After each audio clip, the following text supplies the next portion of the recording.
Nasib Ketua MK bakal diputuskan. Partai Perindo ajak masyarakat kawal demokrasi. Kalau tidak melanggar konstitusi, MK tidak boleh membatalkan atau mengubah sebuah aturan.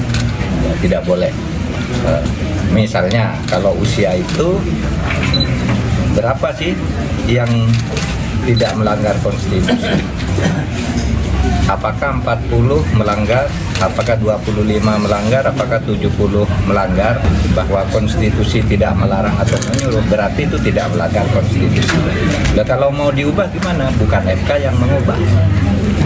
Yang mengubah itu DPR. Juru bicara nasional DPP Partai Perindo, Christoporus Taufik, menanggapi positif langkah Majelis Kehormatan Mahkamah Konstitusi (MKMK). Saya pikir ini sangat kental dengan nuansa kepentingan politik jangka pendek untuk kontestasi Pilpres 2024, karena ada satu capres misalnya yang menginginkan wakilnya itu anaknya Pak Jokowi, si Gibran, Mas Gibran untuk jadi wakil presidennya, dan yang menggugat itu adalah partai yang memang punya kedekatan atau afiliasi langsung dengan presiden. Saya pikir ini problemnya. Yang akan memutuskan nasib Ketua Mahkamah Konstitusi MK Anwar Usman dan kawan-kawan. Dengan demikian, apa yang sudah ditentukan di dalam Undang-Undang 10/2016 dan turunannya itu adalah apa-apa yang diakui sifatnya konstitusional oleh semua pihak. Karena itu aturan mainnya. Itu satu. Kedua, harus dicermati bersama bahwa ini sudah masuk tahapan penting pemilihan umum, ya, di mana kepala daerah yang hendak terlibat tentu saja harus melalui proses pemilihan umum dan mekanisme yang patut.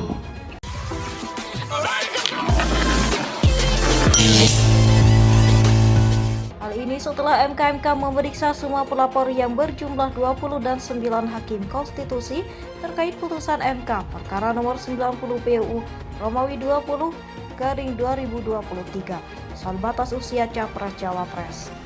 Dengan asumsi hasilnya adalah diketemukannya kesalahan, maka apapun hasil keputusannya, teguran, peringatan ataupun pemberhentian, kata Chris, sapaan akrab Christoporus Taufik kepada wartawan Sabtu. Chris berharap apapun keputusan MKMK nanti bisa berdampak kepada keputusan MK. Menurut saya harusnya berdampak terhadap putusan MK yang menjadi pemicu segala bentuk keriuhan yang sebenarnya tidak perlu ada, ujar Chris. Kendati demikian, Chris mengatakan jika hasil putusan MKMK tidak berdampak terhadap putusan, maka akan berdampak buruk terhadap kualitas demokrasi Indonesia, terutama marwah MK dan legitimasi pemilu 2024. Perlu diingat, sebentar lagi MK akan menjadi pemutus akhir dari sengketa-sengketa pemilu, ujar Chris yang merupakan bacalek DPR RI dari Partai Perindo Dapil Jawa Timur 5 Malang Raya ini.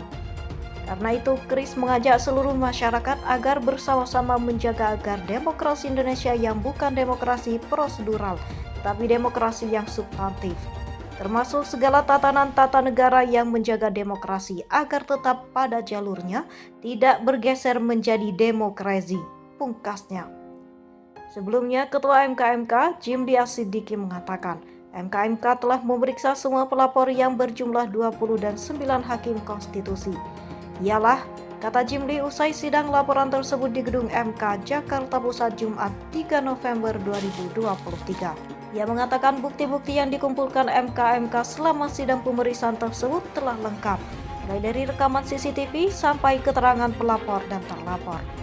Ia mengatakan hasil dari pemeriksaan tersebut didapatkan masalah, misalnya soal pembiaraan adanya konflik kepentingan Anwar Usman, ada soal budaya kerja. Saya kan selalu bilang hakim nih 9 orang masing-masing tuh tiang. Sendiri-sendiri tiang itu keadilan, maka dia harus independen. Boleh saling mempengaruhi antara hakim kecuali dengan akal sehat. Gitu, jangan-jangan akal bulus ya kan gitu, jelas Jimli. Kalau akal bulus tuh bukan hanya politik dalam arti, ya kasak kusuk kepentingan itu kan akal bulus juga tambahnya.